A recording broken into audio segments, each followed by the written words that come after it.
Hi dear students, welcome to online classes.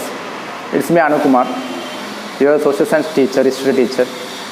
Today we can discuss our history's first chapter, revolution that influenced the world. നമുക്കറിയാം നമ്മുടെ കേരള സിലബസിൽ ഹിസ്റ്ററിയിലെ ചാപ്റ്ററുകളാണ് ഞാനിവിടെ സെൻറ്ററിൽ എടുക്കുന്നത്. അതിലേകദേശം ഒരു 10 ചാപ്റ്ററുകളുണ്ട്. ആ ചാപ്റ്ററുകളിൽ നമുക്ക് ഫസ്റ്റ് ചാപ്റ്ററായിട്ട് എടുക്കേണ്ട ചാപ്റ്ററാണ് revolution that influence the world എന്നുള്ള ഒരു chapter. Okay, and in this chapter we are going to discuss mainly about the revolutions, 5 revolutions. The revolutions are first one American War of Independence, second one French Revolution, and third one Latin American revolutions, and fourth one Chinese Revolution. And these revolutions we are going to discuss deeply in our chapter. Okay, ഇത്രയും വിപ്ലവങ്ങളാണ് നമുക്ക് ഈ ചാപ്റ്ററിൽ പഠിക്കാനുള്ളത്. ഒരു simple ചാപ്റ്ററാണ്, നമുക്ക് പെട്ടെന്ന് എന്ത് ചെയ്യാൻ പറ്റും, പിന്നെ പഠിക്കാൻ പറ്റും. അതുപോലെ തന്നെ നിങ്ങളുടെ SSLC വ്യൂ ഓഫ് എക്സാം പോയിന്റിൽ ഒരുപാട് ക്വസ്റ്റ്യൻസ് വരുന്ന ഒരു ചാപ്റ്റർ കൂടിയാണ് എന്ത്, ലോകത്തെ സ്വാധീനിച്ച വിപ്ലവങ്ങൾ എന്നുള്ള ഒരു ചാപ്റ്റർ. ഓക്കെ, നമുക്ക് എന്ത് ചെയ്യാം, 1 by 1 ആയിട്ട് നമുക്ക് തുടങ്ങാം. And in this chapter, first of all, discuss about one of the great persons, one of letter from our Malayalam, Kumaranashan. In his work called Oru Udbodhanam. In that work, he deeply mentions about what is the significance of the right in the life of a man. നമ്മുടെ ഈ chapter തുടങ്ങുന്നത് കുമാരനാശൻ എന്ന് പറയുന്ന ഒരു കവിയുടെ ഒരു കൃതിയുണ്ട്, ഒരു ഉദ്ബോധനത്തിൻ്റെ കഥ, അല്ലെങ്കിൽ ഒരു ഉദ്ബോധനം എന്നുള്ള ഒരു നോവൽ.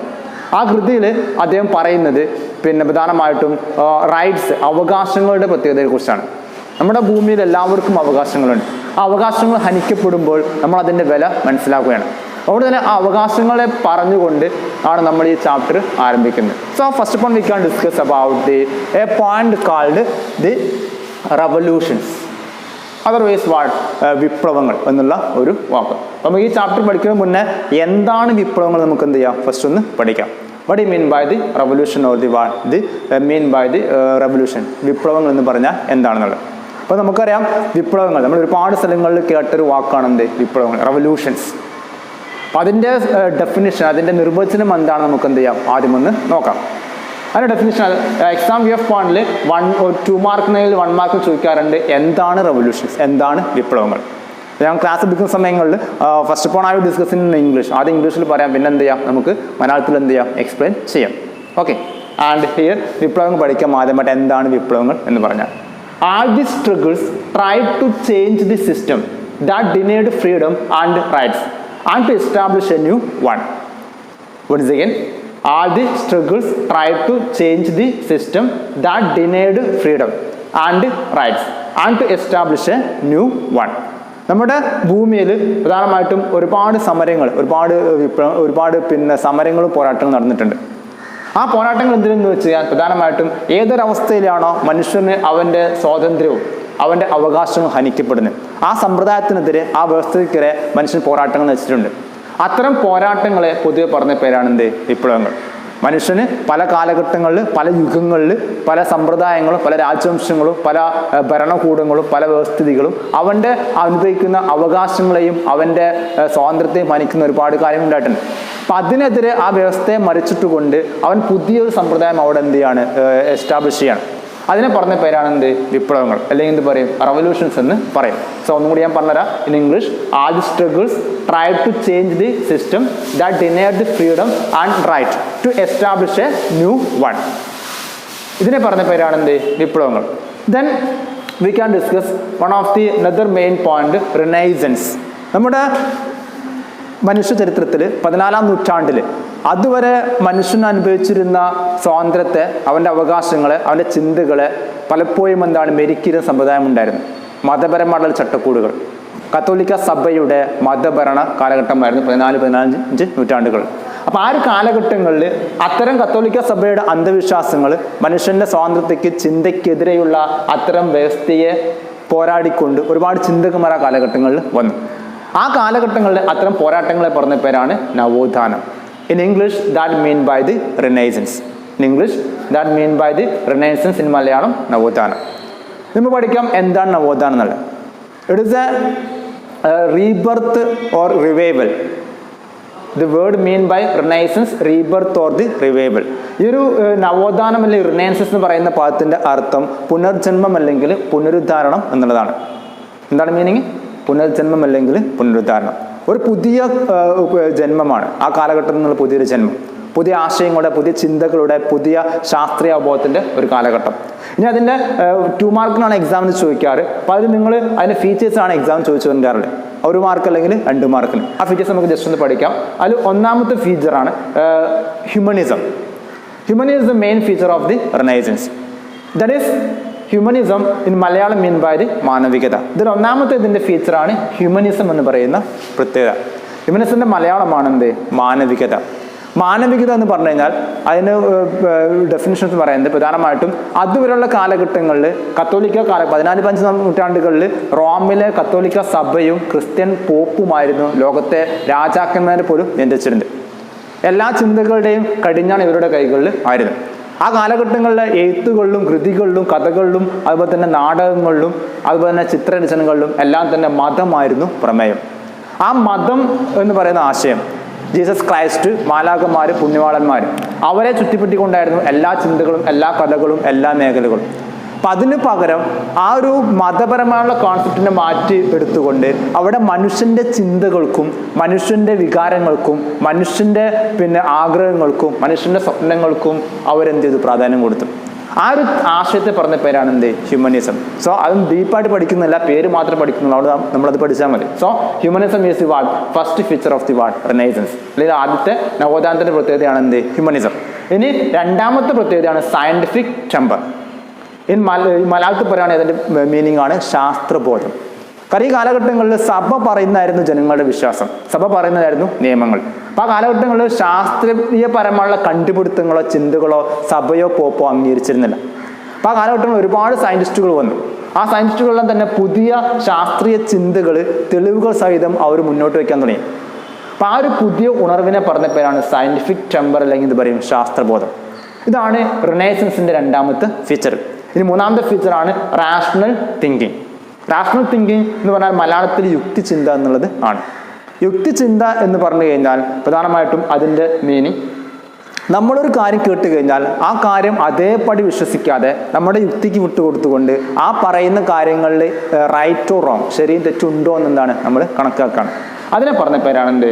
റാഷണൽ തിങ്കിങ് അല്ലെങ്കിൽ യുക്തിചിന്ത. ഇത്രയാണ് ഇതിൽ നമുക്ക് പഠിക്കാനുള്ള ഹ്യൂമനിസത്തിൻ്റെ മെയിൻ ഫീച്ചർ. ഫസ്റ്റ് എന്താണ്? ഹ്യൂമനിസം റിനൈസൻസിൻ്റെ ഫീച്ചേഴ്സ്. ഒന്ന് ഹ്യൂമനിസം ആണ് മാനവികത. രണ്ടാമത്തെ ഫീച്ചറാണ് എന്ത്? സയൻറ്റിഫിക് ടെമ്പർ അല്ലെങ്കിൽ ശാസ്ത്രബോധം. മൂന്നാമത്തെ ഫീച്ചറാണ് എന്ത്? Rational thinking. റാഷണൽ തിങ്കിങ് അല്ലെങ്കിൽ എന്ത് പറയും? യുക്തിചിന്ത എന്ന് വേണമെങ്കിൽ നമുക്ക് എന്ത് ചെയ്യാം? അതിനെ പറയാം. ഇത്രയും ഫീച്ചേഴ്സാണ് റിനൈസൻസിന് ഉള്ളത്.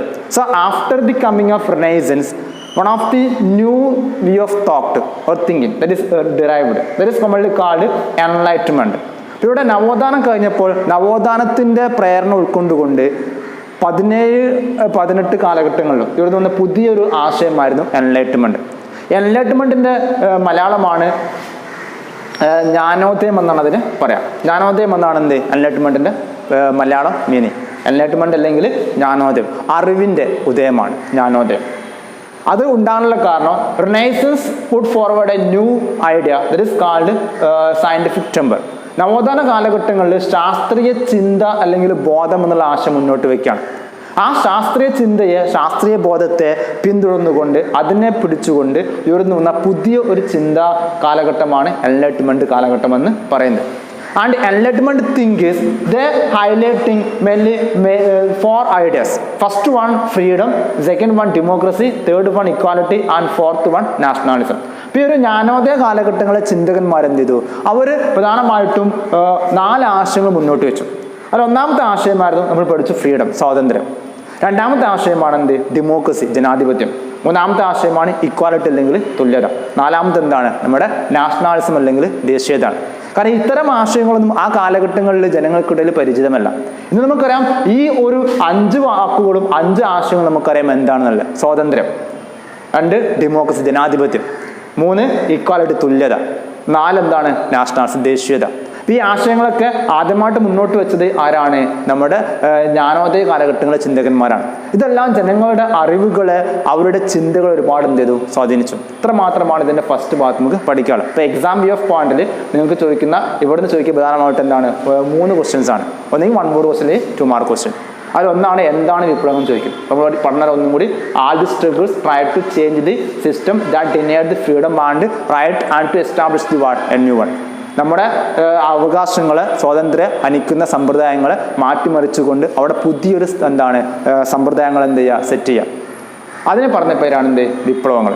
പിന്നെ രണ്ടാമത്തെ കേട്, വിപ്ലവങ്ങൾ ഉയർന്നു വരാൻ ലോകത്ത് 2 പ്രധാനപ്പെട്ട ഫാക്ടറുകൾ കാരണമായി, 2 ഘടകങ്ങൾ. അതൊന്നാണ് എന്ത്?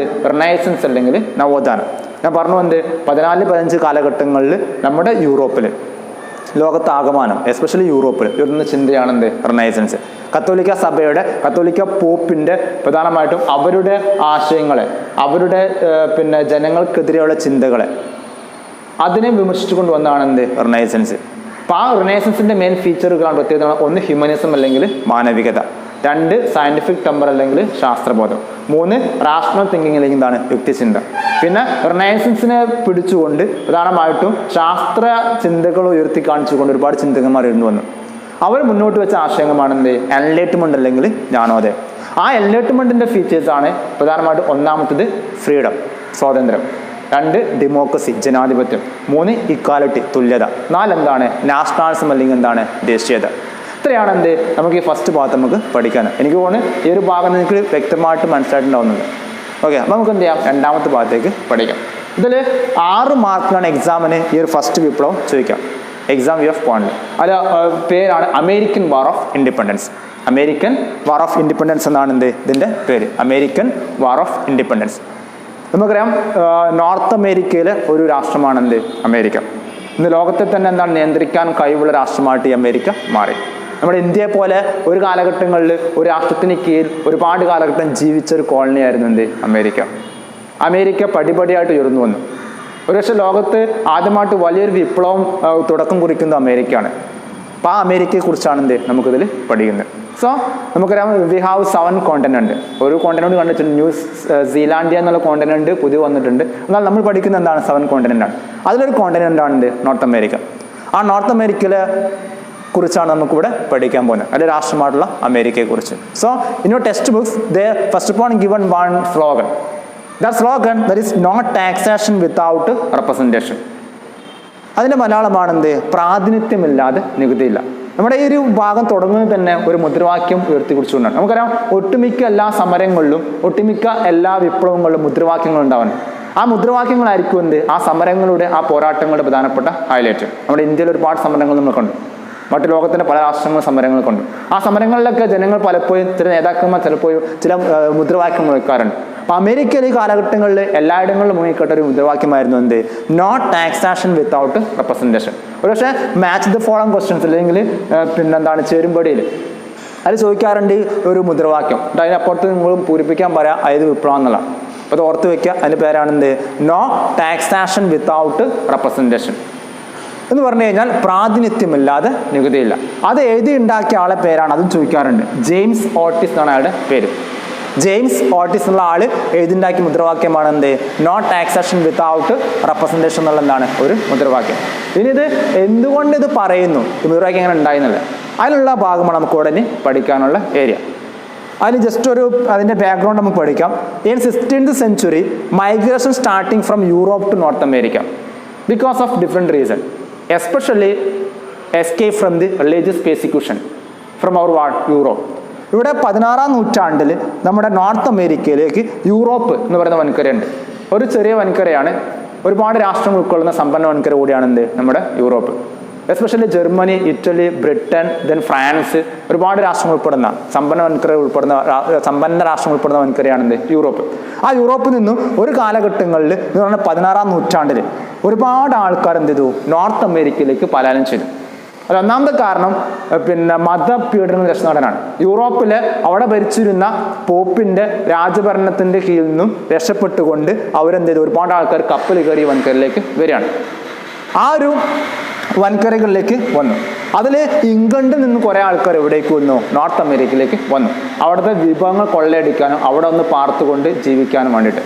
അപ്പോൾ ആ സമയങ്ങളിൽ അവിടുന്ന് വന്ന ആ യൂറോപ്പിൽ നിന്ന് പറഞ്ഞാൽ ബ്രിട്ടനിൽ നിന്ന് വന്ന അവരാണ് നമ്മുടെ നോർത്ത് അമേരിക്കയിൽ ഒരു കാലഘട്ടം കഴിയുമ്പോൾ 13 കോളനികൾ ഉണ്ടാക്കി.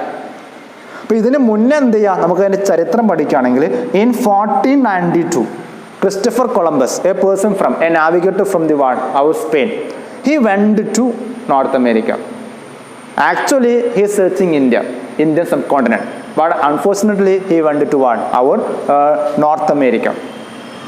When Christopher Columbus reached the North America, he felt that he discovered India. He discovered a sea route to India. So he misunderstood and called the people of North America Red Indians. Red Indians. Indians he called Indians. Later it became the word Red Indians. So the real inhabitants of the world, our North America, they were called Red Indians. ഇവിടെ ഇതിൻ്റെ ചരിത്രം എത്രയാണ്? പിന്നെ 1492 നമ്മുടെ Columbus എന്നുള്ള ആൾ സ്പെയിനിൽ നിന്നും കപ്പലുമായിട്ട് വരികയാണ് ഇന്ത്യ കണ്ടെത്തിക്കൊണ്ട്. അതിനുള്ള കാരണം നമ്മുടെ കോൺസ്റ്റാന്റിനോപ്പിൾ തുർക്കികൾ കൈയടക്കിയപ്പോൾ ഇന്ത്യയിലേക്കുള്ള സീ റൂട്ടും ലാൻഡ് റൂട്ടൊക്കെ ബ്ലോക്ക് ചെയ്യപ്പെട്ടിട്ടുണ്ട്. അപ്പോൾ അതുകൊണ്ട് തന്നെ പുതിയ ഒരു ഇന്ത്യയിലേക്കുള്ള ഇന്ത്യൻ സബ് കോണ്ടിലേക്കുള്ള പാത കണ്ടെത്താൻ ഒരുപാട് ആൾക്കാർ ശ്രമിച്ചിരുന്നു. വാസ്കോഡ് ഗാമയ്ക്ക് മുന്നേ ഇന്ത്യയിലേക്ക് വന്ന ഇന്ത്യ കണ്ടെത്താൻ വേണ്ടി കപ്പൽ കയറി വന്ന ആളായിരുന്നു കൊളംബസ് 1942. പക്ഷെ അദ്ദേഹത്തിൻ്റെ ഗതി മാറിക്കൊണ്ട് അദ്ദേഹം എന്താണ് ഇന്ത്യയിലേക്ക് വരുന്നതിന് പകരം റൂട്ട് തിരിഞ്ഞാണ്ട് നോർത്ത് അമേരിക്കയിലേക്ക് കയറാണ്. അവിടെ എത്തിയപ്പോൾ അദ്ദേഹം ആദ്യം കണ്ട ആൾക്കാരായിരുന്നു എന്ത്, പിന്നെ അവിടെയുള്ള ആൾക്കാരെ ഇന്ത്യക്കാരെ വിചാരിച്ചുകൊണ്ട് അവരെ വിളിച്ചു റെഡ് ഇന്ത്യൻസ് എന്നുള്ളത്. ആൾ മരിക്കുമ്പോൾ ആൾ വിചാരിച്ച ആൾ ഇന്ത്യ കണ്ടെത്തി എന്നാണ്. പക്ഷെ ആൾ കണ്ടെത്തിയത് പുതിയൊരു വൻകരയായിരുന്നു, അതിൻ്റെ പേരായിരുന്നു നോർത്ത് അമേരിക്ക. അങ്ങനെ അവിടെയുള്ള യഥാർത്ഥ ആൾക്കാരെ പിന്നീട് റെഡ് ഇന്ത്യൻസ് എന്ന് വിളിക്കാൻ തുടങ്ങി. അയാൾ ഇന്ത്യൻസ് ആണ് വെച്ച് പിന്നെ അത് റെഡ് ഇന്ത്യൻസ് ആയിട്ട് മാറുകയാണ് ചെയ്യുന്നത്. അപ്പോൾ അതിന് മുന്നേ ഞാൻ പറഞ്ഞു ഇവിടെ യൂറോപ്പിലേക്ക് പലായനം നടന്നു. അതിന് ശേഷമുള്ള കാലഘട്ടങ്ങളിൽ ആ പലായനം നടന്ന അവർ വന്ന ആ കപ്പലിൻ്റെ പേരായിരുന്നു മെയ് ഫ്ലവർ എന്ന് പറയുന്ന ഷിപ്പ്. നമ്മുടെ യൂറോപ്പിൽ നിന്ന് എസ്പെഷ്യലി ബ്രിട്ടനിൽ നിന്ന് നോർത്ത് അമേരിക്കയിലേക്ക് അവർ വന്ന കപ്പലിൻ്റെ പേരാണ് എന്ത്? May flower ship. അപ്പോൾ തന്നെ അതിലുണ്ടായിരുന്ന ആൾക്കാരെ പറഞ്ഞ പേരാണ് പിൽഗ്രിം ഫാദേഴ്സ് എന്ന് പറഞ്ഞാൽ തീർത്ഥാടക പിതാക്കന്മാർ. അതിനകത്ത് പറയുന്നത് തീർത്ഥാടക പിതാക്കന്മാർ. ഇത് ജസ്റ്റ് എക്സാമിന് ചോദിക്കാറില്ല, ഈ ഒരു ചരിത്രം പഠിക്കുമ്പോൾ നമുക്ക് എന്ത് ചെയ്യണം, ഇത് അറിഞ്ഞിരിക്കൽ നിർബന്ധമാണ്. എങ്ങനെയൊക്കെ വന്നു, കാരണം പിന്നീട് ഈ പേരുകൾ നമ്മൾ പഠിക്കുന്നുണ്ട്. അപ്പോൾ അത് പിന്നെ മനസ്സിലാക്കാൻ വേണ്ടിയിട്ടാണ് ഇത് ആദ്യം പറഞ്ഞത്. അപ്പോൾ ആദ്യം പഠിച്ചു വെക്കുക, യൂറോപ്പിൽ നിന്നും ഒരുപാട് ആൾക്കാർ എന്ത് ചെയ്തു, കപ്പൽ കയറി എവിടേക്ക് വരികയാണ്, നമ്മുടെ നോർത്ത് അമേരിക്കയിലേക്ക് വരികയാണ്. അവർ വന്ന കപ്പലിൻ്റെ പേരാണ് എന്ത്? Mayflower. വന്ന ആൾക്കാരെ പറഞ്ഞ പേരാണ് എന്ത്? Pilgrim Fathers. ബ്രിട്ടനിൽ നിന്നാണ് കൂടുതൽ ആൾക്കാർ വന്നത്. കാരണം ബ്രിട്ടനിലെ ആ കാലഘട്ടങ്ങളിൽ രാജാവും അവിടുത്തെ പുരോഹിതന്മാരും റിലീജിയസ് പെർസിക്യൂഷൻ, മതപീഡനങ്ങൾ ഒരുപാട് നടത്തിയിരുന്നു. അതിന് എസ്കേപ്പ് ചെയ്തുകൊണ്ട് ഒരുപാട് ആൾക്കാർ ഇവിടേക്ക് വരികയാണ്. പിന്നീട് അവർ നോർത്ത് അമേരിക്കയിലേക്ക് വന്നുകൊണ്ട് they captured the cattle and land of real Americans, red Indians, and established here what 13 colony. അങ്ങനെ അവിടുന്ന് ഇവിടേക്ക് വന്ന കപ്പൽ കയറി വന്ന അവർ ഇവിടെ ഉണ്ടാകുന്ന യഥാർത്ഥ അമേരിക്കൻ നിവാസികളെ ആട്ടിപ്പായിപ്പിച്ചുകൊണ്ട് അവിടെ ആട്ടിൻ പറ്റങ്ങളെയും കന്നുകാലികളെയും അവിടുത്തെ ഭൂമിയും അവർ എടുത്തുകൊണ്ട് അവരെ പായിപ്പിക്കുക ചെയ്യുന്നു. അതിന് അവരെന്ത് ചെയ്തു, പിന്നീട് ഇവിടെ 13 കോളനികൾ ഉണ്ടാക്കിയിട്ട് താമസിക്കുകയാണ്. ഓക്കെ, ഇത്രയാണ് ഇതിൻ്റെ ഫസ്റ്റ് ഘടകം. ഇനി ഇവിടെ താമസിച്ച ആൾക്കാർ 13 കോളനി ഉണ്ടാക്കി. അവരെന്ത് ചെയ്തു, ബ്രിട്ടൻ്റെ സഹായത്തോടുകൂടി പിന്നീട് ഇവിടെ ഭരിക്കുകയാണ് ചെയ്യുന്നത്. ആ ഭരണം മുതലാണ് എന്ത് ഇതിൻ്റെ റിയൽ ഹിസ്റ്ററി എന്താണ് സ്റ്റാർട്ട് ചെയ്യുന്നത്. അപ്പോൾ ഒന്നുകൂടി പറഞ്ഞുതരാം. American war of Independence, the slogan is called war not taxation without representation. അതിന് മലയാളമാണെന്ത്? പ്രാതിനിധ്യമില്ലാതെ നികുതിയില്ല എന്നുള്ള ഒരു മുദ്രാവാക്യമാണെന്ത് അവർ മുഴക്കുന്നത്. അതിന് ഉണ്ടാക്കിയ അല്ലെങ്കിൽ അത് പ്രിപ്പയർ ചെയ്തുള്ള ആളെ പേരാണെന്ത്? Designed by the James Otis. പിന്നെ പഠിച്ചു എന്ത് 16ാം നൂറ്റാണ്ടിൽ migration starting from the war North America, Europe to North America. അങ്ങനെ അവരെന്ത് ചെയ്തു, ഇവിടെ വിഭവങ്ങൾ കൊള്ളയടിച്ചുകൊണ്ട് ഇവിടുത്തെ ആൾക്കാരെ ഓടിപ്പിച്ചുകൊണ്ട് ഇവിടെ കോളനികൾ സെറ്റ് ചെയ്തു. എത്ര കോളനികൾ? 13 കോളനികളാണെന്ത് അവരിവിടെ സെറ്റ് ചെയ്യുന്നത്. ഇങ്ങനെ 13 കോളനികൾ അവർ ഉണ്ടാക്കി ജീവിച്ചു. പിന്നീട് അവരെന്ത് ചെയ്തു, ബ്രിട്ടൻ്റെ സഹായത്തോടു കൂടി ഈ 13 കോളനികൾ ഭരിക്കാൻ തുടങ്ങി. Sir real Americans R commonly called red Indians. Okay, ഇനി അവരുടെ പോരാട്ടങ്ങളാണ് എന്ത് നമുക്ക് ഈ ഒരു ചാപ്റ്ററിൽ പഠിക്കാനുള്ളത്. ഓക്കെ ഡിയർ സ്റ്റുഡൻസ്, നമുക്ക് അമേരിക്കൻ വാർ ഓഫ് ഇൻഡിപെൻഡൻസിൻ്റെ പിന്നെ നെക്സ്റ്റ് ഭാഗമാണ്. എക്സാം വി ഓഫ് പോയിന്റ് 4 മാർക്കിന് ചോദിക്കുന്ന ക്വസ്റ്റ്യൻസ് ആണ് ഈ ചാപ്റ്ററിന്. അപ്പോൾ അത് നമുക്ക് പഠിക്കാം എന്താണെന്നുള്ളത്. നമുക്കറിയാം അമേരിക്കൻ വൻകരയിലേക്ക് നമ്മുടെ യൂറോപ്പിൽ നിന്ന് എസ്പെഷ്യലി ബ്രിട്ടനിൽ നിന്ന് വന്ന ഒരുപാട് ടീമുകളുണ്ട്. അവരിവിടെ കോളനി ആക്കിയിട്ട് 13 കോളനികളാക്കിയിട്ട് ഇവിടെ ഭരിക്കുകയാണ്. അപ്പോൾ അവരെന്ത് ചെയ്തു, their main aim was maximum exporting the resource of the North America, export their resources maximum and got more profit. അപ്പോൾ പരമാവധി 13 കോളനികളിൽ നിന്നും പരമാവധി അവിടുത്തെ വിഭവങ്ങളും അവിടുത്തെ മണ്ണും ഉപയോഗിച്ചുകൊണ്ട് വിഭവങ്ങൾ എന്ത് ചെയ്യുക, കൊള്ള ചെയ്യുക. ഇവിടുത്തെ വിഭവങ്ങൾ വൻതോതിൽ നമ്മുടെ യൂറോപ്പിലേക്ക് എന്ത് ചെയ്യുക, കയറ്റുമതി ചെയ്യുക, ഇവിടുത്തെ ജനങ്ങൾ ചൂഷണം ചെയ്തുകൊണ്ട്. അപ്പോൾ ഇങ്ങനെ കച്ചവടപരമായിട്ട് ഇവിടുത്തെ വിഭവങ്ങളെ കൊള്ള ചെയ്യാൻ വേണ്ടിയിട്ട് ബ്രിട്ടീഷ് ഗവൺമെൻറ്റിൻ്റെ, ബ്രിട്ടനിൽ ഭരിക്കുന്ന ഒരു ഗവൺമെൻറ് ഉണ്ട്, ആ ബ്രിട്ടീഷ് ഗവൺമെൻറ്റിൻ്റെ സഹായത്തോടു കൂടി ഇവിടെയുള്ള ആൾക്കാർ കോളനി ജനങ്ങൾക്ക് മേൽ ചുമത്തിയ നിയമത്തെ പറഞ്ഞ പേരാണ് മെർക്കൻഡലിസം. അങ്ങനെ പറഞ്ഞ പേരെന്താണ്? മെർക്കൻഡലിസം. നമ്മൾ സിമ്പിളായിട്ട് പറഞ്ഞുതരാം. ബ്രിട്ടനിലെ ഗവൺമെൻറ്റിൻ്റെ മാതൃഗവൺമെൻറ് എന്ന് പറഞ്ഞാൽ അവിടെ നിന്ന് ആൾക്കാർ അവിടെ കോളനികൾ ഉണ്ടാക്കി. അതുകൊണ്ട് മാതൃഗവൺമെൻറ് ഇവിടെ മാതൃരാജ്യം എവിടെയാണ്? ബ്രിട്ടനാണ്. അപ്പോൾ ആ ഒരു മാതൃരാജ്യമായ ബ്രിട്ടൻ്റെ സഹായത്തോടു കൂടി നമ്മുടെ ഇവിടെ ഉണ്ടായിരുന്ന ബ്രിട്ടീഷ് ആൾക്കാർ ഇവിടുത്തെ കോളനികളിൽ ഒരുപാട് നിയമങ്ങൾ പാസ്സാക്കുകയാണ്. ആ നിയമങ്ങളിലൂടെ അവർക്ക് ഇവിടുത്തെ വിഭവങ്ങൾ കൊള്ള ചെയ്യാനും കച്ചവടം ഇവർക്ക് അനുകൂലമാക്കാനാണ് ഇവർ ചെയ്യുന്നത്. ആ നിയമങ്ങളെ പറഞ്ഞ പേരാണ് എന്ത്? മെർക്കൻഡലിസം. It's called mercantilism. മലയാളത്തിലും മെർക്കൻഡലിസം ആണ്, ഇംഗ്ലീഷിലും മെർക്കൻഡലിസം ആണ്. അതിൻ്റെ പ്രൊവിഷൻസ് ആണ് എക്സാമിന് ചോദിക്കുക. ഒന്നുകിൽ 4 മാർക്കിന് അധികം ചോദിച്ചാൽ അല്ലെങ്കിൽ 5 മാർക്കിന് ചോദിക്കാറുണ്ട്. അതിൽ ഒന്നാമത്തെ provision, the goods to and from colonies must be carried in British ships or ships built in the world our British colonies. Once again, first mercantilism law ആണ്. മെർക്കൻഡലിസം അല്ലെങ്കിൽ മെർക്കൻഡലിസ്റ്റ് ലോ, മെർക്കൻഡൽ നിയമങ്ങളാണ്. അതൊന്ന് goods to and from colonies must be carried or taken to British ships, otherwise ships built in the world British colonies. ഇതിൻ്റെ മലയാളമാണ്. പ്രധാനമായിട്ടും കോളനികളിലേക്ക് ഇറക്കുമതി ചെയ്യുന്ന സാധനങ്ങൾ, അതുപോലെ തന്നെ കോളനികളിൽ നിന്നൊക്കെ പുറമേക്ക് അവർ കൊണ്ടുപോകുന്ന സാധനങ്ങൾ. ഈ 2 സാധനങ്ങളും ബ്രിട്ടീഷ് UK എന്ന് പറഞ്ഞാൽ യുണൈറ്റഡ് കിങ്ഡം, ബ്രിട്ടൻ്റെ മറ്റൊരു ഷോർട്ട് ഫോമാണ് ഉപയോഗിക്കുന്നത്. ബ്രിട്ടന് 3 പേരുണ്ട്, ഒന്ന് ഇംഗ്ലണ്ട്, ബ്രിട്ടൻ, പിന്നെ UK. UKയുടെ ഫുൾ ഫോം ആണ് എന്ത്? United kingdom and northern Netherland എന്ന പേരാറ്. UK എന്ന് പഠിച്ചതാണ് ബ്രിട്ടൻ. ഈ ഒരു ബ്രിട്ടീഷ് ഷിപ്പുകളിലോ അല്ലെങ്കിൽ ബ്രിട്ടൻ്റെ കോളനികളിൽ നിർമ്മിച്ച ഷിപ്പുകളിലോ മാത്രമേ ബ്രിട്ടൻ ഈ 13 കോളനിയിൽ നിന്നും സാധനങ്ങൾ കൊണ്ടുപോകാനും ഇങ്ങോട്ട് കൊണ്ടുവരാനും പറ്റുള്ളൂ. ഇതിന് 2 ലക്ഷ്യങ്ങൾ ബ്രിട്ടനുണ്ട്. ഒന്ന്, എല്ലാം നിയന്ത്രിക്കുക അവർ കൊണ്ടുവരുന്ന സാധനങ്ങളൊക്കെ. 2, ഫ്രാൻസ് ആണ് ബ്രിട്ടൻ്റെ ഏറ്റവും വലിയ ശത്രു കാലഘട്ടങ്ങളിൽ. ഫ്രാൻസ് പോലുള്ള ഒരുപാട് രാഷ്ട്രങ്ങൾ, യൂറോപ്യൻ രാഷ്ട്രങ്ങൾ, അവരിവിടേക്ക് വരാനും പാടില്ല. കാരണം അവർ വന്നാൽ അവരുടെ കപ്പൽ സാധനം ഇറക്കുമതി ചെയ്താൽ അവരിലേക്ക് പോയി കോളനി. അതില്ലായിരിക്കാൻ വേണ്ടിയിട്ടാണ് എന്ത്, ഈ 13 കോളനികളിൽ നിന്നും സാധനങ്ങൾ കൊണ്ടുപോകുന്നതും തിരിച്ച് കൊണ്ടുവരുന്നതും സാധനങ്ങളുടെ ഇറക്കുമതി ചെയ്യുന്നതും എന്ത് കപ്പലിലായിരിക്കണം? ബ്രിട്ടീഷ് കപ്പലിലായിരിക്കണം, അല്ലെങ്കിൽ ബ്രിട്ടൻ്റെ കോളനികൾ വെച്ച് നിർമ്മിച്ച കപ്പലിലോ ആയിരിക്കണം. ഇതാണ് എന്ത്, ഒന്നാമത്തെ മെർക്കൻഡലിസ്റ്റ് നിയമം. എന്നാൽ ഇംഗ്ലീഷ് പറഞ്ഞുതരാം. Goods to and from colonies must be taken to UK ships or British ships or ships built in the world British colonies. Then second mercantilist law, sugar, wool, cotton and tobacco from colonies must be exported to England. The product like sugar, wool, cotton, tobacco must be exported to what? Our Britain or England. നമ്മുടെ കോളനിക്കാർ ഉൽപ്പാദിപ്പിക്കുന്ന, അവർ കൃഷി ചെയ്തുണ്ടാക്കുന്ന കരിമ്പ്, പഞ്ചസാര, sugar, then wool, കമ്പിളി എന്ന് പറയും wool, പിന്നെ cotton, പരുത്തി, പിന്നെ ടൊബാക്കോ, പുകയില.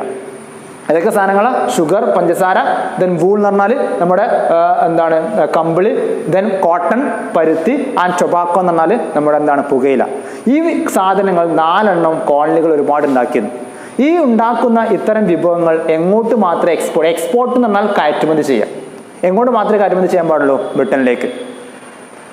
ഈ കോളനിക്കാർ ഈ സാധനങ്ങൾ ഫ്രാൻസിനോ അല്ലെങ്കിൽ ജർമ്മനിക്കോ ഇറ്റലിക്കോ സ്പെയിനോ ഒന്നും കൊടുക്കാൻ പാടില്ല. ആർക്ക് മാത്രമേ എക്സ്പോർട്ട് ചെയ്യാൻ പാടുള്ളൂ? നമ്മുടെ ബ്രിട്ടനിലേക്ക് മാത്രമേ കൊടുക്കാൻ പാടുള്ളൂ. So second point, the colonies product called sugar, wool, cotton, tobacco must be exported to what? England.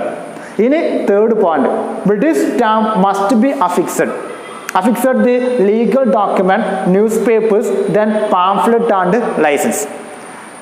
Our British stamp must be affixed to the wall on the legal document, newspaper, pamphlet and license. നമ്മുടെ കോളനിക്കാർ ഉപയോഗിക്കുന്ന കോളനികളിലുള്ള legal document എന്ന് പറഞ്ഞാൽ നിയമപ്രമാണങ്ങൾ. നമ്മുടെ ഒരുപാട് നിയമപ്രമാണങ്ങൾ, ഒരുപാട് പ്രമാണങ്ങളും മറ്റു കാര്യങ്ങളൊക്കെ. ആ ലീഗൽ ഡോക്യുമെന്റുകൾ, ന്യൂസ് പേപ്പറുകൾ, വർത്തമാന പത്രങ്ങൾ, അതുപോലെ തന്നെ പാംഫ്ലെറ്റുകൾ, ലഘുലേഖകൾ, ചെറിയ ചെറിയ നോട്ടീസും കാര്യങ്ങളൊക്കെയുള്ള സാധനങ്ങൾ, അതാണ് പാംഫ്ലെറ്റ്, ലഘുലേഖ. പിന്നെ ലൈസൻസുകൾ. ഇവയ്ക്ക് മുകളിലെല്ലാം തന്നെ ബ്രിട്ടീഷ് സ്റ്റാമ്പ് പതിപ്പിച്ചിരിക്കണം. അതിനുള്ള കാരണം ഇവിടെ ഭരിക്കുന്ന ബ്രിട്ടീഷുകാർക്കെതിരെ കോളനിക്കാർ ഒരു നീക്കം നടത്താൻ പാടില്ല, അവരറിയാതെ.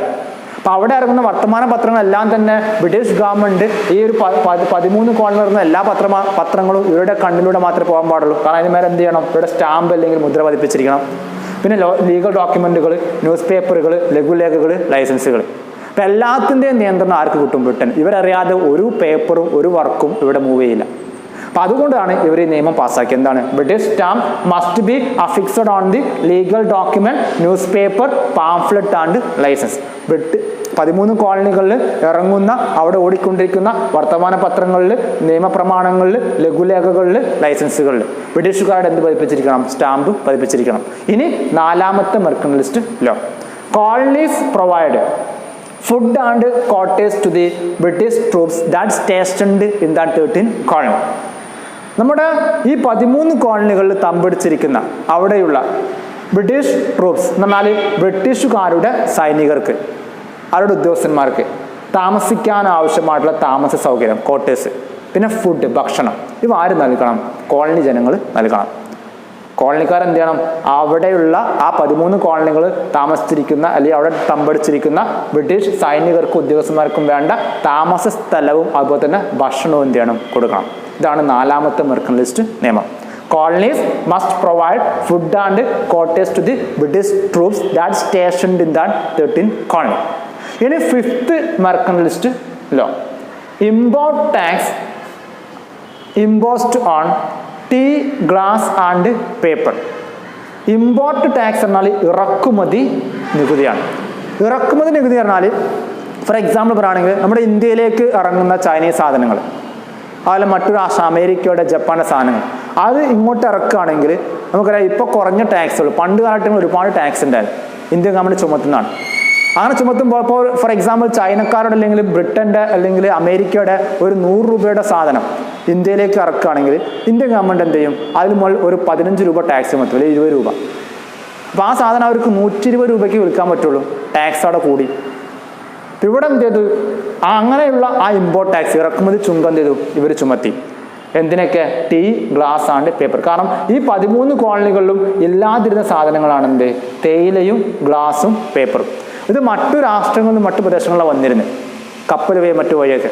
അപ്പം അങ്ങനെ ഇങ്ങോട്ട് ഇറക്കുന്ന കോളനിക്കാർക്ക് ആവശ്യമുള്ള ഈ സാധനങ്ങൾക്ക് മുകളിൽ ബ്രിട്ടീഷുകാർ എന്ത് ചെയ്തു? ഇറക്കുമതി ചുങ്കം അല്ലെങ്കിൽ ഇമ്പോർട്ട് ടാക്സ് ആണ് ചുമത്തി. അപ്പോൾ ഒരു 50 രൂപയ്ക്ക് വരുന്ന ഒരു തേയില ബോക്സിന്, അതൊരു 50 രൂപയ്ക്കാണ് കോളനിയിലേക്ക് ഇറങ്ങിയത്. ആ 50 രൂപയുടെ തേയില ബോക്സിന് ബ്രിട്ടീഷ് ഗവൺമെൻറ് അല്ലെങ്കിൽ ബ്രിട്ടീഷ് അതോറിറ്റി എന്ത് ചെയ്തു? ഒരു 10 രൂപ ടാക്സ് ചുമത്തി. അപ്പോൾ 60 രൂപയ്ക്കാണ് ഇനി മുതൽ കോളനിക്കാർക്ക് ഈ സാധനം വാങ്ങാൻ കഴിയുള്ളൂ കോളനി മാർക്കറ്റിൽ. അപ്പോൾ അവരുടെ വില കൂടി, ചായ കുടിക്കാൻ പോലും അവർക്ക് വില കൂട്ടേണ്ടി വന്നു. അത് കോളനിക്കാർ എന്ത് ചെയ്തു? ബാധിച്ചു. ബ്രിട്ടീഷുകാർക്ക് പൈസയും കിട്ടി. അപ്പോൾ import tax affixed on the impost on the tea, glass and paper imported to 13 colony. ഇത്രയാണ് എന്ത്? മെർക്കന്റലിസ്റ്റ് നിയമങ്ങൾ. ഒരു പക്ഷേ എക്സാമിന് പലപ്പോഴും റിപ്പീറ്റഡ് ആയിട്ട് ചോദിക്കുന്ന ഈ ചാപ്റ്ററിലെ ഒരു 4 മാർക്ക് ക്വസ്റ്റ്യൻ ആണ് എന്ത്? മെർക്കന്റലിസ്റ്റ് നിയമം. ഇതിൽ 5 പോയിന്റ് ഉണ്ട്. 4 പോയിന്റ് നിങ്ങൾ പഠിച്ച് വ്യക്തമായിട്ട് എഴുതുക. 5 പോയിന്റ് എഴുതുന്നു ഭംഗിയായിരിക്കും. 4 പോയിന്റ് എന്ത് ചെയ്യുക? നിങ്ങൾ എഴുതി വയ്ക്കാം. ക്ലിയർ? ഞാനത് പറയേണ്ട ആവശ്യമില്ലെന്ന് വിചാരിക്കുന്നു. നമുക്ക് എന്ത് ചെയ്യാം? അടുത്ത ഭാഗത്തേക്ക് കൊടുക്കാം, ഡിപ്ലോമ സ്റ്റാർട്ട് ചെയ്യുന്ന ഭാഗത്തേക്ക്. സോ അതിലൊരു ഭാഗം കൂടി പഠിക്കാനുണ്ട്. ഒരു എക്സാം ഓഫ് പോയിന്റ് അല്ല, ജസ്റ്റ് ഒന്ന് ഓർത്ത് വെക്കുക. Boston Tea Party. ഇത് മലയാളത്തിലും ബോസ്റ്റൺ ടീ പാർട്ടി തന്നെയാണ്. മലയാളം എഴുതാൻ Boston Tea Party took place in the year 1773, 16th December. Why? Because of this import tax. ഇവിടെ ഇറക്കുമതി ചുങ്കം ചുമത്തിയപ്പോൾ കോളനിക്കാരുടെ തേയിലയ്ക്കുള്ള ചായ കുടിക്കാൻ ചായപ്പൊടീൻ്റെ വില എന്ത് ചെയ്തു? കൂടി. അപ്പോൾ ഇവരെന്ത് ചെയ്തു? അതിനെ പ്രതിഷേധിക്കാൻ വേണ്ടിയിട്ട് കോളനിയിലെ ആൾക്കാർ എന്ത് ചെയ്തു? കപ്പലുകളിലൊക്കെ പൊതുവെ റെഡ് ഇന്ത്യൻസ് ആണ് ജോലി ചെയ്യുക. അമേരിക്കയിലെ യഥാർത്ഥ നിവാസികൾ, അവർക്ക് കുറച്ച് പൈസ കൊടുത്താൽ മതി. ആ റെഡ് ഇന്ത്യൻസിൻ്റെ വേഷം കിട്ടിക്കൊണ്ട് ഒരുപാട് വിപ്ലവകാരികൾ എന്ത് ചെയ്തു? ബ്രിട്ടൻ മറ്റു രാഷ്ട്രങ്ങളിൽ നിന്ന് ഇറങ്ങിയിരുന്ന ബ്രിട്ടീഷ് കപ്പലുകളിൽ കയറിയാണ്ട് അതിലുണ്ടായിരുന്ന തേയിലയുടെ ബോക്സ് ഉണ്ട്, ഏകദേശം ഒരു 342 തേയില ബോക്സ് എന്ത് ചെയ്തു? അവർ കടലിലേക്ക് എറിഞ്ഞുകൊണ്ട് എന്ത് ചെയ്തു? നശിപ്പിച്ചു. ഇതൊരു സൂചനയായിരുന്നു. ആ ഒരു സംഭവം നടന്നത് പറഞ്ഞ പേരാണ് എന്ത്? Boston Tea Party. Boston Tea Party എന്നാൽ നമ്മുടെ 13 കോളനികളിലേക്ക് ഇറക്കാൻ വേണ്ടി കൊണ്ടുവരുന്ന ബ്രിട്ടൻ്റെ കപ്പലിൽ കയറാണ്ട് റെഡ് ഇന്ത്യൻസിൻ്റെ തൊഴിലാളികളുടെ വേഷം കെട്ടിക്കൊണ്ട് കലാപകാരികൾ അതിലുണ്ടായിരുന്ന 342 തേയില ബോക്സ് എന്ത് ചെയ്തു? കടലിലേക്ക് എറിഞ്ഞ് നശിപ്പിച്ചു. ഇതായിരുന്നു വിപ്ലവത്തിൻ്റെ സ്റ്റാർട്ടിങ് എന്ന് വേണമെങ്കിൽ ചെറുതായിട്ട് പറയാം. ആ സംഭവത്തെ പറഞ്ഞ പേരാണ് എന്ത്? Boston Tea Party. The next one, thinkers of the war, our American war of Independence. ഇതിലെ ചിന്തകന്മാരുടെ സ്വാധീനമാണ്. അതിൽ ഒന്നാമത്തെ ചിന്തകനാണ് അല്ലെങ്കിൽ തിങ്കറാണ് ജോൺ ലോക്ക്. ഇത് 2 മാർക്കിന് ചില എക്സാം ക്വസ്റ്റ്യൻ പേപ്പർ കണ്ടിട്ടുണ്ട്. Role of the war, thinkers in American war of Independence. നമ്മുടെ അമേരിക്കൻ സ്വാതന്ത്ര്യ സമരത്തിൽ ചിന്തകന്മാരുടെ സ്വാധീനം. ഫസ്റ്റ് നമുക്ക് എന്ത് പഠിക്കാം? ജോൺ ലോക്കിനെ കുറിച്ച് പഠിക്കാം. Is a real thinker of the American war of Independence. According to John Locke in his great quote, everyone have fundamental rights. No government or not system have right to curtail or suspend this word, fundamental right. That's a great quote by John Locke. John Lockeന്റെ ഒരു വലിയ quotes ഉണ്ട്. ഒരു എന്താണ് coat, അയാൾ പറഞ്ഞ great കോട്ടാണ് എന്ത്, പിന്നെ അയാളുടെ നിർവചനമാണ് അല്ലെങ്കിൽ അയാളുടെ ചിന്തയാണ് എന്ത്, everyone have fundamental right. എല്ലാ ആൾക്കാർക്കും എന്തുണ്ട്? മൗലിക അവകാശങ്ങളുണ്ട്. നമുക്കറിയാം ഇന്ത്യൻ ഭരണഘടന, നമ്മുടെ ഇന്ത്യക്കാർക്ക് സ്വാതന്ത്ര്യത്തിന് ശേഷം ഭരണഘടന പ്രകാരം 6 ഫണ്ടമെന്റൽ റൈറ്റ്സ് ഉണ്ട്, നമ്മൾ പഠിച്ചാണ്. അതുപോലെ ഇയാൾ പറഞ്ഞു എന്ത്, എല്ലാ ചിന്തകന്മാർക്കും എന്തുണ്ട്, എല്ലാ വ്യക്തികൾക്കും എല്ലാ രാഷ്ട്രങ്ങളിലെ ആൾക്കാർക്കും മൗലിക അവകാശങ്ങളുണ്ട്. അവിടെ ഭരിക്കുന്ന ഒരു ഗവൺമെന്റുകൾക്കും അവരുടെ ബേസിക് റൈറ്റുകളോ ഫണ്ടമെന്റൽ റൈറ്റുകളോ സസ്പെൻഡ് ചെയ്യാൻ, അത് പിന്നെ ബ്ലോക്ക് ചെയ്യാൻ എന്തില്ല, അവകാശമില്ല എന്നെന്താണ് അദ്ദേഹം പറയാണ്. അതിനെ പറഞ്ഞ പേരാണ് എന്ത്, അതാണ് ജോൺ ലോക്കിന്റെ great coat. The next person, Thomas Paine. Thomas Paine is another thinker of the American War of Independence. ഇയാളുടെ ഒരുപാട് കോൺട്രിബ്യൂഷൻസ് ഇവിടെ വരുന്നുണ്ട്. ജോൺ ലോക്കിന്റെ ഗ്രേറ്റ് കോട്ട്സ് ആണ്. അത് പറയുന്നുണ്ട് എന്ത്, ഒരു രാഷ്ട്രത്തിന്, ഒരു വിദേശ ശക്തിക്ക് ഒരുപാട് സമയം, ഒരുപാട് കാലഘട്ടം ഒരു രാജ്യത്തെ ഒരു ജനതയെ മെരുക്കി ഭരിക്കാം എന്നുള്ളത് യുക്തിക്ക് നിരക്കാത്ത സംഭവമാണ് എന്ന് പറഞ്ഞ ആളുടെ പേരാണ് എന്ത്, തോമസ് പെയിൻ. ഒരു വിദേശ ശക്തിക്ക് ഒരു ജനതയെ ഒരുപാട് കാലഘട്ടം ഭരിക്കുക എന്നുള്ളത്, അവർക്ക് കീഴിൽ ജീവിക്കുക എന്നുള്ളത് എന്താണ്, യുക്തിക്ക് നിരക്കാത്ത സംഭവമാണെന്ന് തോമസ് പെയിനും പറഞ്ഞു. ഇവരുടെ പേര് പഠിച്ചു വെക്കുക, John Locke and Thomas pain. So against the high taxation and oppressive rule of the our British government in 1774, 13 colonies, not 13, 12 except Virginia, the leaders are met at Philadelphia. That is commonly called First Continental Congress. In this First Continental Congress, the leaders submitting one petition to the King of Britain. In that time, the British king called George III. അവരുടെ പേര് ഇതിൽ പറയുന്നില്ല, നിങ്ങൾ ഓർത്ത് വെക്കുക. George III ആണെന്ത്, ആ കാലഘട്ടങ്ങളിലെ British king. നമ്മൾ പലപ്പോഴും നമ്മുടെ തൃശ്ശൂർ ഭാഗങ്ങളിലൊക്കെ ഒരു യൂസേജ് ഉണ്ട്, ജോർജ് ഊട്ടി എന്ന് പറയും. കയ്യിൽ ജോർജ് ഊട്ടി ഉണ്ടോ ചോദിക്കും. കയ്യിൽ ജോർജ് ഊട്ടി ഉണ്ടോ എന്ന് ചോദിക്കാൻ കാരണം കയ്യിൽ പൈസ ഉണ്ടോന്നാണ്.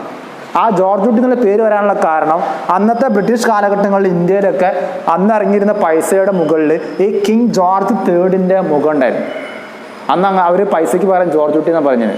ഇപ്പോൾ ഗാന്ധി നമ്മൾ പറയില്ല, ഗാന്ധി കയ്യിലുണ്ട്. കാരണം എന്താ, നമ്മുടെ നോട്ടുകളിലൊക്കെ ഒട്ടുമിക്ക നോട്ടുകളിലും ഗാന്ധിജിയുടെ ഫോട്ടോ ഉണ്ടായിരുന്നു. അതുകൊണ്ട് ഗാന്ധി തൊട്ടുണ്ടോ എന്ന് ചോദിക്കാം. അതുമാതിരി ഇവിടെ അന്നത്തെ കാലഘട്ടങ്ങളിൽ ജോർജ് III മുഖം ഉണ്ടായിരുന്നു അവിടെ നോട്ടിൽ.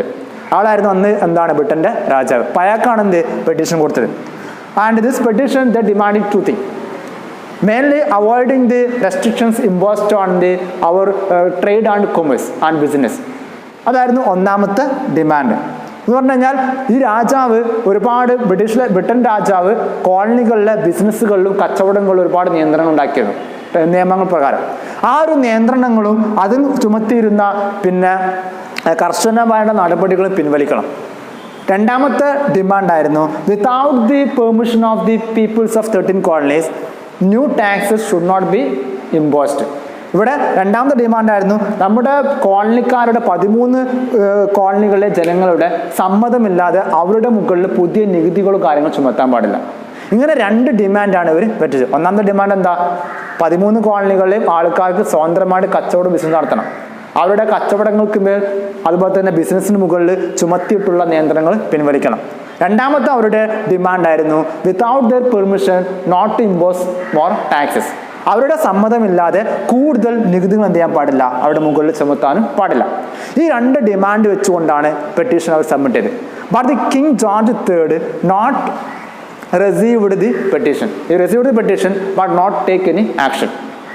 Instead of taking action, he declared war against 13 colony. ഇവിടെ ജനങ്ങൾ വിശ്വസിച്ച് എന്താണ്, രാജാവ് പെറ്റീഷൻ സ്വീകരിക്കും, അത് വായിച്ചിട്ട് നല്ല നടപടി സ്വീകരിക്കുന്ന വിചാരിച്ചു. പക്ഷെ രാജാവ് എന്ത് ചെയ്തു? ആ പെറ്റീഷൻ വായിച്ചാണ്ട് അത് ചുരുട്ടുകൂട്ടി എറിഞ്ഞാണ്ട് എന്ത് ചെയ്തു? ഈ 13 കോളനികൾക്കൊരു യുദ്ധം പ്രഖ്യാപിക്കുകയാണ്. ഇതാണ് ഇവിടെ ആക്ച്വലി നടന്നത്. And as A result of this incident in the next year 1775 our 13 colonies representatives met at the same place, Philadelphia, and they formed the Second Continental Congress. In the Second Continental Congress, they took a great decision. That decision is called, they selected George Washington as their leader. ഇവിടെ ഈ ഒരു സംഭവം കഴിഞ്ഞു. രാജാവ് എന്ത് ചെയ്തു? Petition അയച്ച ആൾക്കാർക്കെതിരെയും ടീമിനെതിരെ എന്ത് ചെയ്തു? അവരെ അടിച്ചമർത്താൻ പോലീസിനും പട്ടാളത്തിനൊക്കെ അയച്ചു. ആ ഒരു സർക്കംസ്റ്റാൻസസിലാണ് 1775 രണ്ടാമത്തെ കോണ്ടിനെന്റൽ കോൺഗ്രസ് സമയം. അടുത്ത വർഷം രണ്ടാം കോണ്ടിനെന്റൽ കോൺഗ്രസ്സിൽ ചിലപ്പോൾ ചോദിക്കാറുണ്ട്, what is the significance of 2 continental Congress in the American war of Independence? American സ്വാതന്ത്ര്യ സമരത്തിൽ 2 കോണ്ടിനെന്റൽ കോൺഗ്രസിനുള്ള പ്രാധാന്യം എന്താണെന്നുള്ളത് 3 മാർക്കും ചോദിക്കാറുണ്ട്. അപ്പോൾ ഓർത്ത് വെക്കുക. ഒന്നാമത്തെ പഠിച്ചു 1774 ഫസ്റ്റ് കോണ്ടിനെന്റൽ കോൺഗ്രസ് സമ്മേളിച്ചു ഫിലാഡൽഫിയയിൽ. 12 കോളനികളെ നേതാക്കന്മാരെ പങ്കെടുത്തത്. വെർജീനിയയുടെ നേതാവ് പങ്കെടുത്തില്ല. 12 ആൾക്കാർ പങ്കെടുത്തുള്ളൂ. അതിലൊരു പെറ്റീഷൻ കൊടുത്തു, രാജാവിന് തീരുമാനം എടുത്തില്ല. രണ്ടാമത്തായിരുന്നു 1775 സെക്കൻഡ് കോണ്ടിനെന്റൽ കോൺഗ്രസ്. ഇതിന് മലയാളം കോണ്ടിനെന്റ് തന്നെ. അപ്പോൾ നിങ്ങൾ ഓർത്ത് വെക്കുക, രണ്ടാം കോണ്ടിനെന്റൽ കോൺഗ്രസ്. അതിലെടുത്ത ഒരു തീരുമാനമായിരുന്നു, the selected George Washington as their leader. അവർ സെലക്ട് ചെയ്തത് ജോർജ് വാഷിംഗ്ടനെ അവരുടെ മിലിറ്ററി കമാൻഡർ അല്ലെങ്കിൽ 13 കോളനികളുടെ തലവനായിട്ട് പ്രഖ്യാപിക്കുകയാണ്. And in this Continental Congress the publishing one pamphlet that is called Common Sense, prepared by Thomas Paine. ഇവിടെ കോമൺ സെൻസ് എന്ന് പറയുന്ന ഇതിന് മലയാളം കോമൺ സെൻസ് തന്നെയാണ്, ഓർത്ത് വെക്കുക. തോമസ് പെയിൻ എന്ന് പറയുന്ന ഈ ചിന്തകന്റെ ഒരു ലഘുലേഖ പബ്ലിഷ് ചെയ്യാണ്. അതിൻ്റെ പേരാണെന്ത്? Common sense. അല്ല, അദ്ദേഹം പറയുന്നുണ്ട്, ഒരുപാട് കാലഘട്ടമൊന്നും ഇതേമാതിരി ബ്രിട്ടൻ്റെ കീഴിൽ 13 കോളനികൾ പോവില്ല, ഞങ്ങൾ സ്വാതന്ത്ര്യം നേടാൻ പോവാണെന്നുള്ള സൂചന കൊടുത്തുകൊണ്ടുള്ള ഒരു ലഘുലേഖയാണ് എന്ത് ഇറക്കിയത്. അത് ഉണ്ടാക്കിയ ആളെ പേരാണെന്ത്? Thomas Paine. അതിൻ്റെ പേരെന്താ? Common Sense. അപ്പം അത് കഴിഞ്ഞപ്പോൾ നെക്സ്റ്റ് ഇയറിൽ 1776 Declaration of the Independence prepared by 2 persons, Thomas Jefferson and Benjamin Franklin. Thomas Jefferson and Benjamin Franklin prepared a Declaration of Independence. And this Declaration of Independence, because of this declaration, our British king, he declared war against 13 colonies. Here suppression only starting, but real war is starting after this Declaration of Independence. ഇപ്പോൾ ഒന്നുകൂടി പറഞ്ഞുതരാം. 1776 നമ്മുടെ 2 പേര് ആരൊക്കെ? Thomas Jefferson, പേര് ഓർത്ത് വെക്കണം. ആളുടെ പേര് തോമസ് ജെഫേഴ്സൺ, രണ്ടാമത്തെ ആളുടെ പേര് ബെഞ്ചമിൻ ഫ്രാങ്ക്ലിൻ. ഈ 2 പേര് കൂടി ചേർന്നുകൊണ്ട് 13 കോളനികൾക്ക് കൊണ്ടിട്ട് ഒരു സ്വാതന്ത്ര്യ പ്രഖ്യാപനം എഴുതി ഉണ്ടാക്കുകയാണ്. അതിനെ പറഞ്ഞ പേരാണെന്ത്? Declaration of Independence. അമേരിക്കൻ കോളനികൾ സ്വതന്ത്രമാകാൻ പോവുകയാണ് എന്നൊക്കെ പറഞ്ഞുകൊണ്ട് ഒരു സ്വാതന്ത്ര്യ പ്രഖ്യാപനം തയ്യാറാക്കി. അതിൻ്റെ പിക്ചർ നിങ്ങളുടെ ടെക്സ്റ്റ് ബുക്കിൽ നിങ്ങൾക്ക് കാണാം. And as a result of this Declaration of Independence, our king declared war against 13 colonies. So war starting 1981. And in this war, 13 colonies got the support of French. Why? Because like India and Pakistan, in this time, Britain and France are the real enemies of the war, Europe. And they're competing for the war, capturing more colonies. ഇവിടെ നമ്മുടെ India, Pakistan, India, China എന്നൊക്കെ പറഞ്ഞ മാതിരി ഈ കാലഘട്ടങ്ങളിലെ main 2 ആൾക്കാരായ ടീമായിരുന്നു ആരൊക്കെ? നമ്മുടെ ബ്രിട്ടനും ഫ്രാൻസും. അവർ തമ്മിൽ എപ്പോഴും മത്സരമാണ്, കോളനികൾക്ക് വേണ്ടിയിട്ടും എല്ലാ കാര്യങ്ങൾക്കും വേണ്ടിയിട്ടും. അപ്പം ആ സമയത്ത് ശത്രുവിൻ്റെ ശത്രു എന്താണ്? മിത്രമാണ്. അപ്പോൾ ഇവിടെ ബ്രിട്ടനും അമേരിക്കയും കൊമ്പുകോർക്കാണ്. അപ്പോൾ ഫ്രാൻസ് വന്നാണ്ട് എന്ത് ചെയ്തു? ഫ്രാൻസിലെ രാജാവ് വന്ന് ലൂയി 16 ആണ്. അവൾ വന്നാണ്ട് എന്ത് ചെയ്തു? നമ്മുടെ അമേരിക്കൻ കോളനികൾക്ക് വേണ്ട പണവും ആയുധങ്ങളൊക്കെ പണ്ടമാനം കൊടുത്തു. അവിടെ കട ആണെങ്കിൽ കടം എടുത്തിട്ടെങ്കിൽ ഇവരെന്ത് ചെയ്തു? ഇവിടെ പൈസ കൊടുത്തു. അങ്ങനെ പഠിക്കണതിൻ്റെ ഇമ്പാക്റ്റ് ഒക്കെ നമുക്ക് ഫ്രഞ്ച് റവല്യൂഷനിൽ ഇവിടെ എന്ത് ചെയ്തു? അങ്ങനെ ഇവിടെ സഹായം ജോർജ് വാഷിംഗ്ടന് കിട്ടി. With the help of the France and 13 colony, George Washington and the team defeated east India company, British India company in the year 1983. Okay.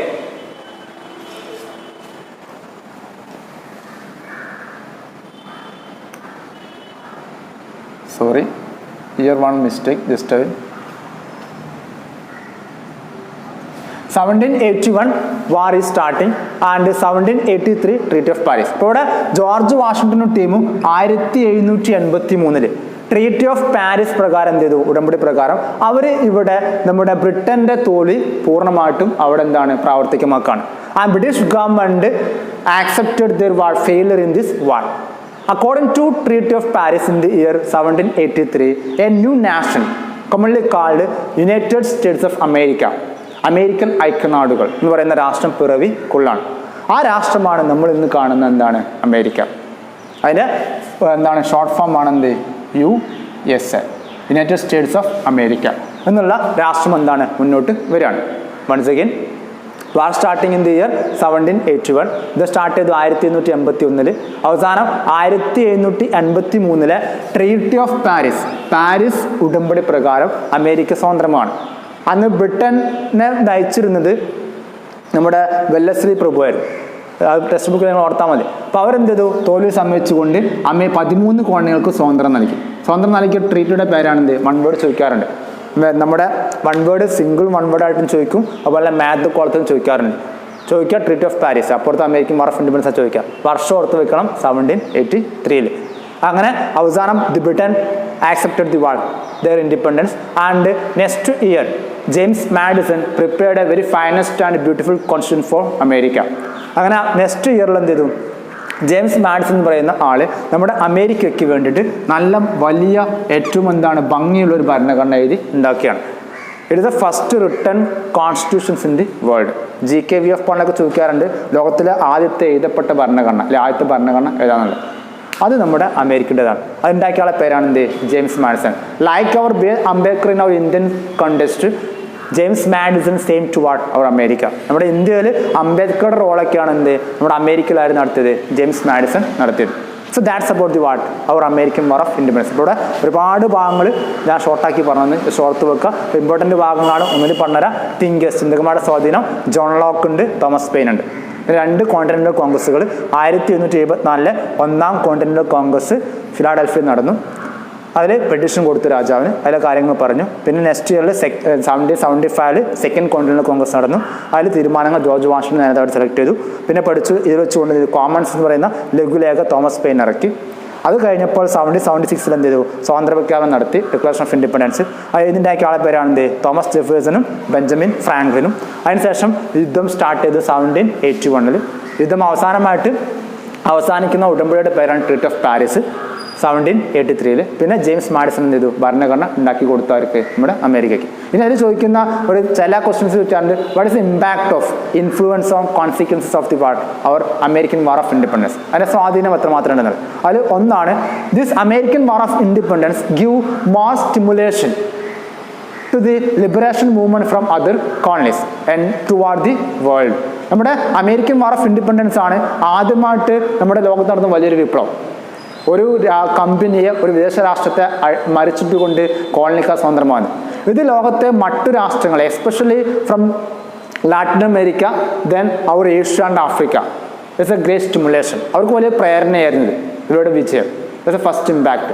Second impact, America implement a new type of administration. It is commonly called republican ഭരണരീതി എന്നുള്ള ആശയം ആദ്യമായിട്ട് മുന്നോട്ട് വയ്ക്കുന്നത് നമ്മുടെ അമേരിക്കയാണ് ലോകത്തിന്. The third one, America put forward a new system that is commonly called federal system. Under that federal system, the government has shared power with the state. സംസ്ഥാനങ്ങളുമായിട്ട് അധികാരം പങ്കുവെക്കുന്ന ഫെഡറലിസം അതുപോലെ എന്ന് പറയുന്ന ആശയം, സെപ്പറേഷൻ ഓഫ് പവർ എന്ന് പറയുന്ന ആശയം ആദ്യമായിട്ട് മുന്നോട്ട് വയ്ക്കുന്നത് അമേരിക്കയാണ്. Okay, and it also put forward the concept of the democracy and equality and importance of the freedom.